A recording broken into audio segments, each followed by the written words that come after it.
If you've been feeling flat, like joy has gone missing, and nothing seems to land like it used to, then this one's for you. This isn't a motivational speech, just some things that helped me keep moving when I felt stuck.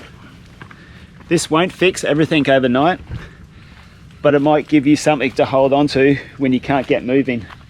G'day, I'm Scott, and if you're in it deep right now, this might help. You're not always going to feel good when you do the thing. This could be like going for a run, a surf, cleaning the kitchen, showing up for training. Don't expect it to feel good while you're doing it. Don't chase some magical sense of motivation or reward in the moment, because sometimes you won't feel anything at all. You'll probably feel like you did before you started doing the thing. Flat, numb, going through the motions. But that doesn't mean it's not working. See, what you're doing there in that moment is making a deposit. Not into your mood, not into some quick emotional payoff. You're banking effort for your future self. And even if today's version doesn't feel it, tomorrow's version might. The key is not turning every small actionable thing into a test. Did this make me feel better? Was this enough to fix me? You're not trying to win the moment with a quick fix. You're just trying to get through it with something that'll matter tomorrow. And later, perhaps when the fog lifts just a bit, you'll be glad you've moved. You'll be glad you didn't wait for that feeling, because sometimes the feeling comes after the doing. So treat those little things, the ones that feel pointless in the moment, as investments in your future self. Doing the survival reps one at a time. Remember, there's no way to sugarcoat this. Just show up, bank it, and move on. So do you ever feel like you're stuck in your own head? Like you're in some sort of emotional prison? Sometimes I think that's what depression feels like.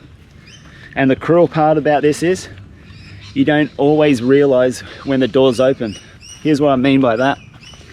When you stop doing the things that once brought you joy, those small things, the hobbies, listening to music, connection to friends, you eventually lose the ability to feel joy at all. It's not because something in you is broken, but because you stopped giving your brain the chance to feel anything. So even when you come out the other side, even when your mind might be ready for that again, you won't know. You won't feel the shift. You will have forgotten what it feels like, because nothing in your life is set up to produce that feeling anymore. You're not just going to wake up one morning and suddenly feel amazing. No, the brain doesn't work like this. You don't wake up smiling just because your brain has flipped a switch overnight. You wake up, and if you're lucky, you've got something to spark that feeling. That's why you've got to check the lock. Do one thing a day, which in theory could bring joy into your life. Even if it doesn't do anything in the moment, even if it feels forced and pointless. Watch something funny, go for a short walk, play that guitar, call your mate, get back in the ocean. Whatever used to feel good to you, do it and see what happens. So the point of all of this is that we want to feel better, right? What about the way we try and get there is backwards? You've all heard of dopamine, the little chemical in the brain that lights up when we experience something good. But what most people don't realize is that we have this threshold for joy, an amount your brain has to clear before you'll feel anything. Now, this is where a lot of us go wrong. We try and stack all our enjoyment in one hit. We wait for the weekend and then just smash it. Call your mates to come over and watch the fight, the UFC. You grab a 6-pack, you order pizza, scream and yell at the TV. Great fun, right? And yep, it feels great in the moment, but that crash afterwards is brutal. Your brain has blown all its joy circuits at once, and now you're left feeling flat again. So instead of stacking pleasure on pleasure, try stacking different types of emotions together, like joy, yes, but also achievements, purpose, and connection. Let me give you an example from my own life. I used to run a lot to lose weight. That was the goal. But honestly, I hated every single moment of it. It didn't feel like achievement to me. It felt like a punishment. So then I started strength training. Then something shifted. It wasn't just now about sweating it out. It was about doing something hard and seeing the progress over time. And the best bit about this strength training, the rewards keep coming. Hours later, even days later, when you're sitting on the couch recovering, your body's still working, still changing, still burning fat. That's a different type of satisfaction. A slow grind that doesn't hit us straight away, but it stays with you. Same thing like mowing the lawn. Not exactly thrilling, but every time you walk past the window and see that freshly cut grass, you feel it, don't you? You did something, and at the time, it didn't feel like much at the time, but later on, it sticks with you. It counts. So here's what I like to do anyway. Stack the early part of your day with accomplishments. Do something that creates a sense of progress. Make the bed as soon as you get up. Go walk the dog, clean the house. Whatever's moving the needle, even slightly. Then later you have allowed yourself to find joy, whatever it might be for you. For me, a gym session, going for a surf, going to jiu-jitsu, sitting down watching YouTube. Because now, instead of trying to fix your mood with a dopamine bomb, you're layering meaning underneath the pleasure. And that, for me, is when things start to shift. It's not about chasing a high, it's about building a foundation, brick by brick, emotion by emotion. So, stack smarter, not louder. One thing people don't always get about depression, it's not always total. It doesn't completely shut you off from everything. It's more like this fog that rolls in, that smothers 95% of your life.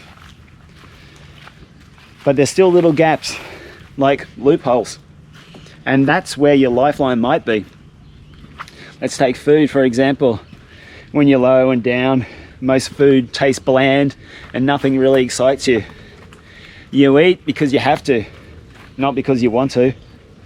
But sometimes there's one meal that cuts through.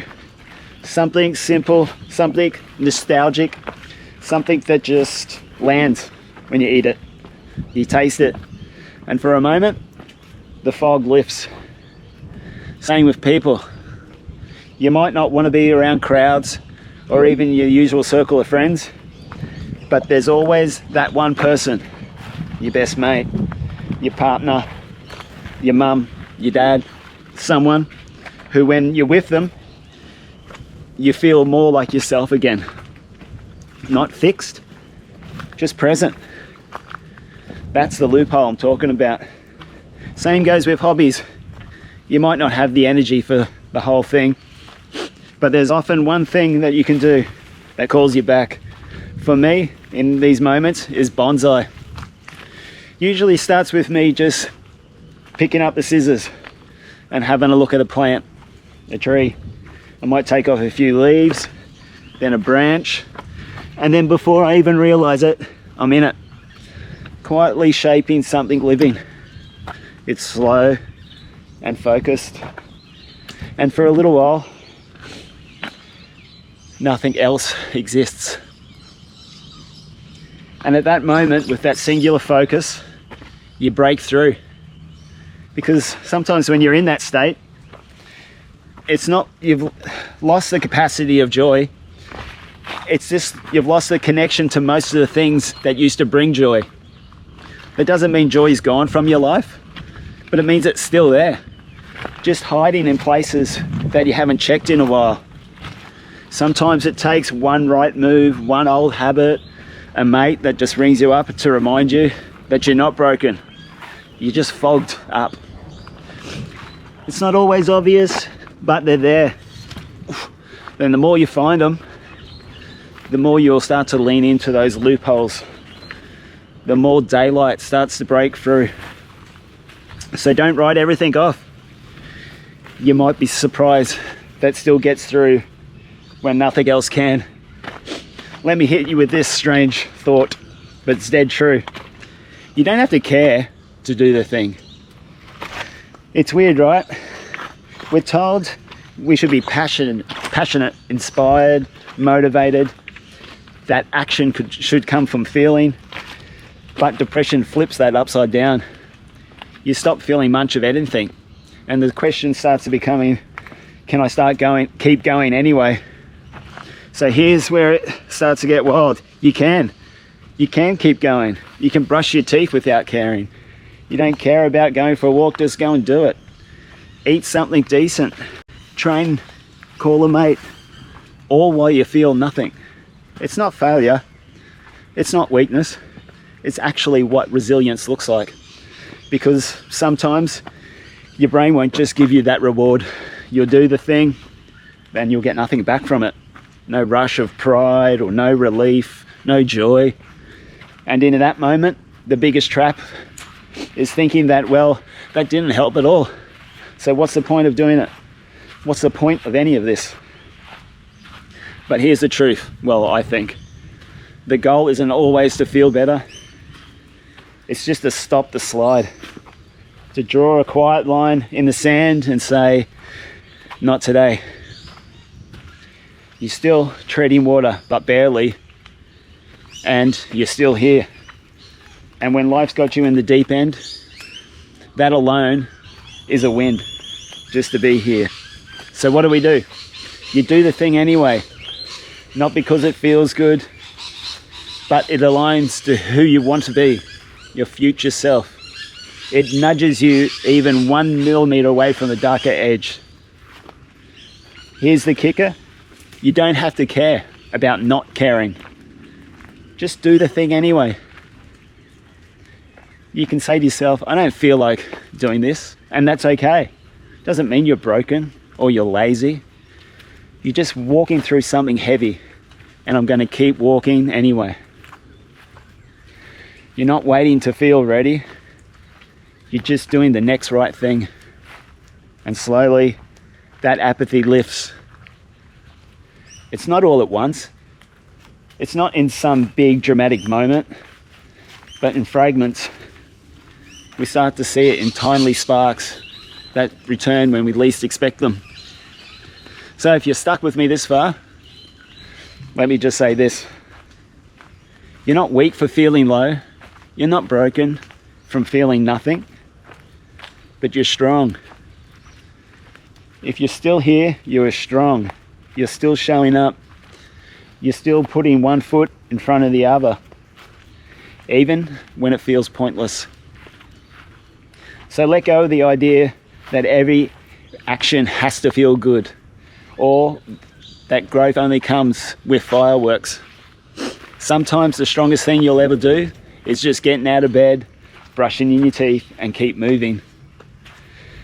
Even when your brain's not clapping for you and giving you those applause. So try stacking those wins. Find those loopholes. Bank the boring reps. Do the thing. Even if you don't care right now. Because the fog, it does lift. And when it does, you'll be glad you kept the path open. If you needed this today, take a breath and keep walking.